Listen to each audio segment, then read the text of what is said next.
Приближи се по-близо до огъня, приятелю, и си налей чаша вино. Днес ще те отведа в Тюдорова Англия в началото на 16 век. Искам да си представиш Хенри VIII. Той е висок, с изкрящи рижи коси, атлет, поет, музикант и рицар. Човек, в чието нозе лежи цяло едно кралство. И на този мъж, който имаше всичко, съдбата реши да изпрати една жена, която не приличаше на никоя друга. Тя нямаше да му даде сърцето си просто така. Тя щеше да поиска в замяна душата му, короната му и самата му вяра. Това е историята за Хенри и Ан Болейн. История за обсебеност, която промени картата на света.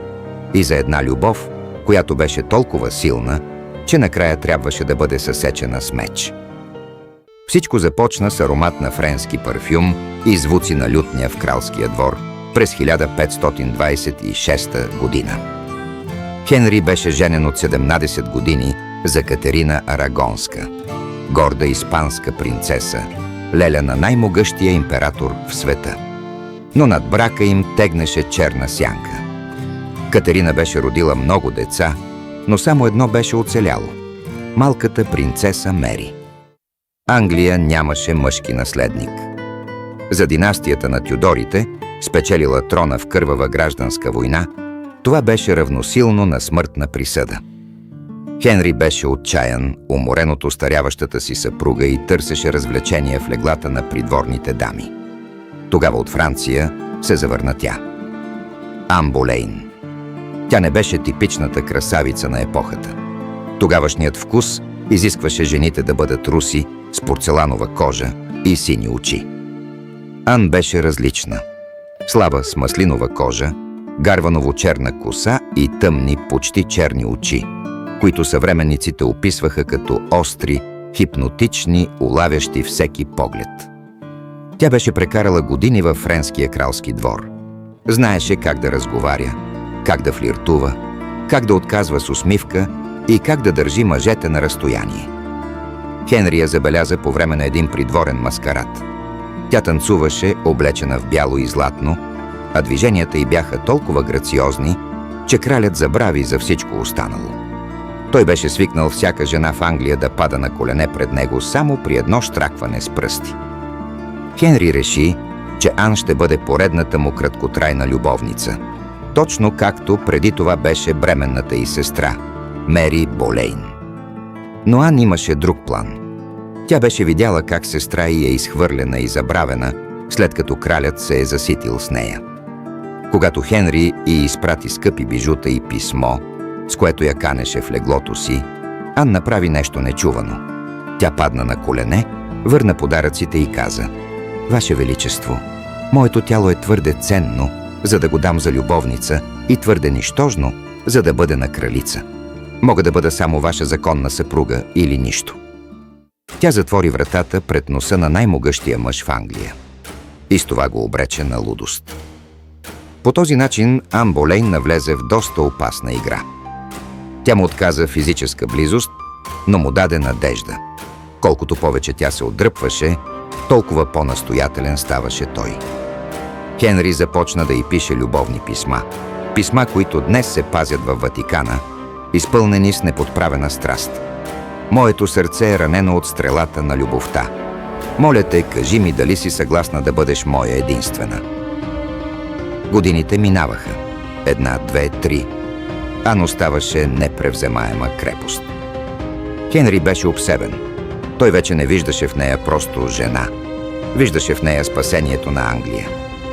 Беше се убедил, че бракът му с Катерина Арагонска е прокълнат от Бога, защото Катерина първоначално е била омъжена за покойния му по-голям брат Артур.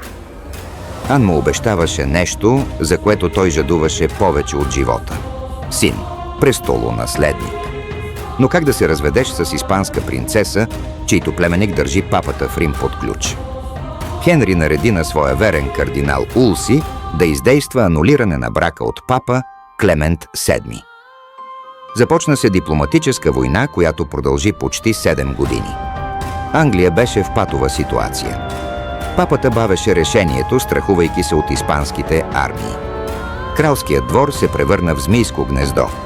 От едната страна беше старата кралица Катерина, подкрепена от народа, която отказваше да се оттегли в манастир.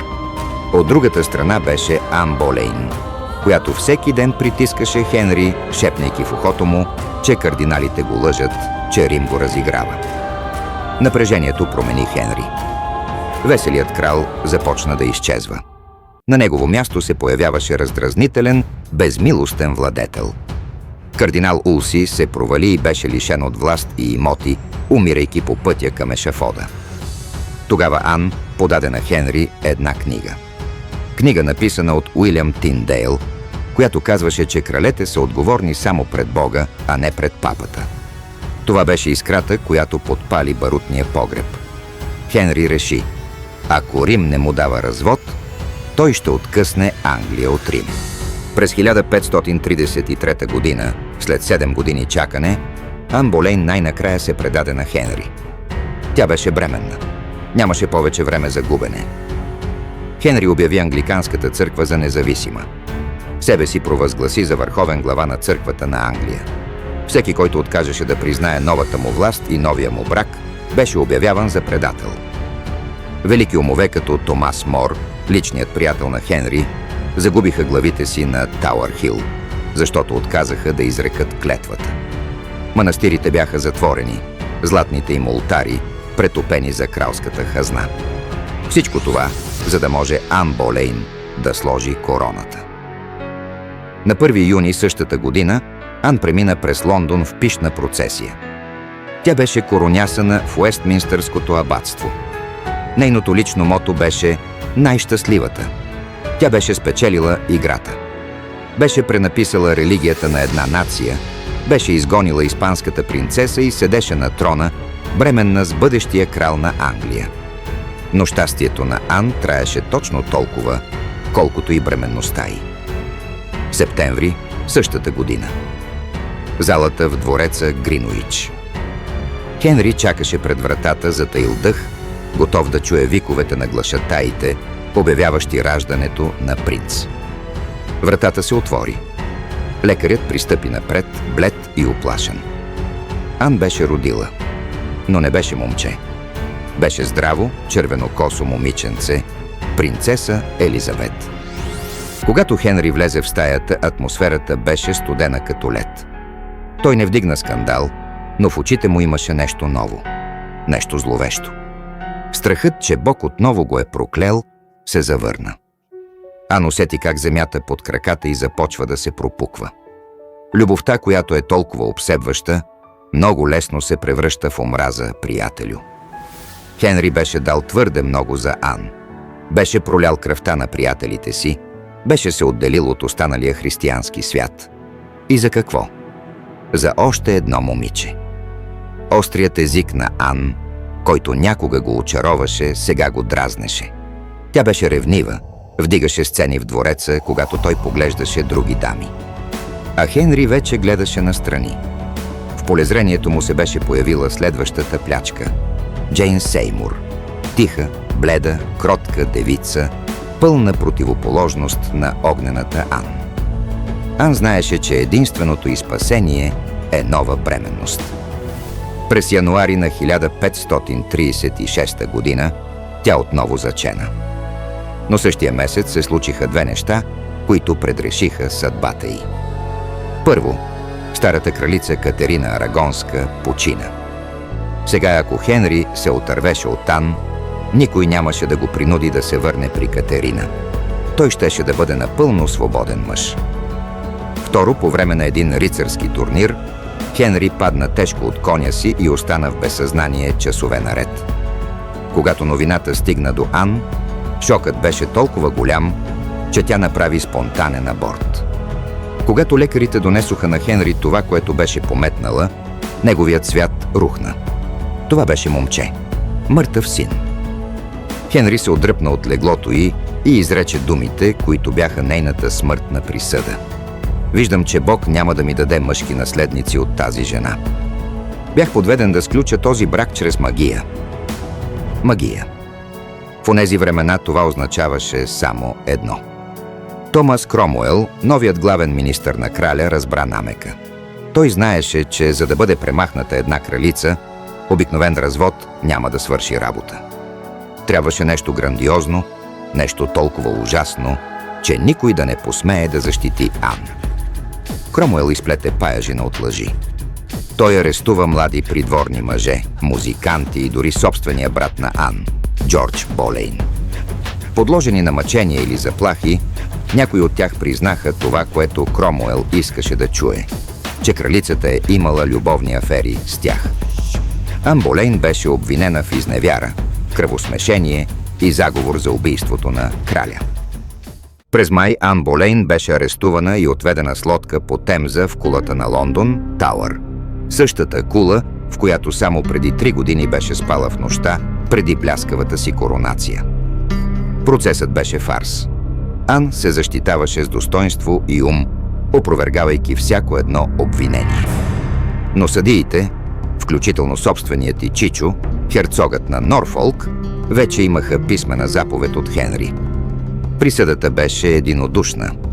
Смърт чрез обезглавяване или изгаряне на клада по усмотрение на краля. Хенри прояви милост. Той замени кладата с обезглавяване. И тъй като Ан се страхуваше от обикновената брадва, която често разкъсваше плътта при неточни удари, Хенри изпраща специален палач от Кале, Франция, известен с това, че владее дълъг френски меч и може да отсече глава с един единствен безболезнен удар. Докато Ан броеше последните си часове в кулата, Хенри вече подготвяше сватбата си с Джейн Сеймур. Утрото на 19 май 1536 година. Мъглата над Темза едва се вдигаше. Ан излезе на ешафода, облечена в тъмно-сива мантия с подплата от хермелин. Тя изглеждаше по-красива от всякога. Треската на приближаващата смърт правеше тъмните й очи още по-големи и блестящи. Тя не прокле краля в последната си реч. Знаеше, че ако го направи, Хенри ще си го изкара на малката й дъщеря Елизабет. Тя каза: „Идвам тук да умра, според закона. Моля се на Бога да спаси краля и да му даде дълго царуване.“ Тя падна на колене. Превързаха очите й с лента. Тя продължаваше да шепне: „На Исус Христос поверявам душата си. Господи Исусе, приеми душата ми.“ Един тих звук. И всичко свърши. В същия момент, на мили разстояние от кулата, Хенри VIII седеше на коня си в парка на Гринуич, готов за лов.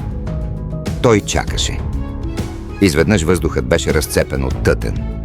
Уреден изстрел от Тауър. Знакът, че кралицата е мъртва и Англия отново е свободна.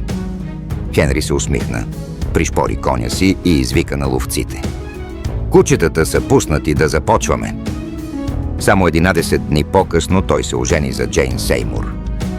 Ан Болейн беше погребана в безименен ковчег под пода на Параклиса, Свети Петър.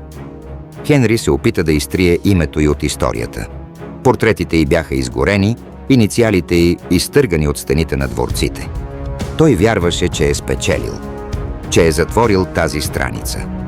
Но съдбата винаги се смее последна, приятелю. Джейн Сеймур му роди син Едуард, но той умря едва 15 годишен. Другият му син от петата му съпруга така и не се роди. Хенри умря, поставяйки Англия в хаос. И накрая, след всичките му лудости, разводи и екзекуции, на трона на Англия седна онази малка червенокоса принцеса, дъщерята на Ан, и която Хенри беше обявил за незаконна. Кралица Елизабет. Първа. Тя управлява Англия в продължение на 45 години, превръщайки я в най-великата империя на планетата и в златния век на човечеството. Кръвта на Ан Болейн триумфира чрез дъщеря й. Огънят вече угасва, а в каната не остана и капка вино. Това беше историята за любов, която промени света, но изгори самата себе си.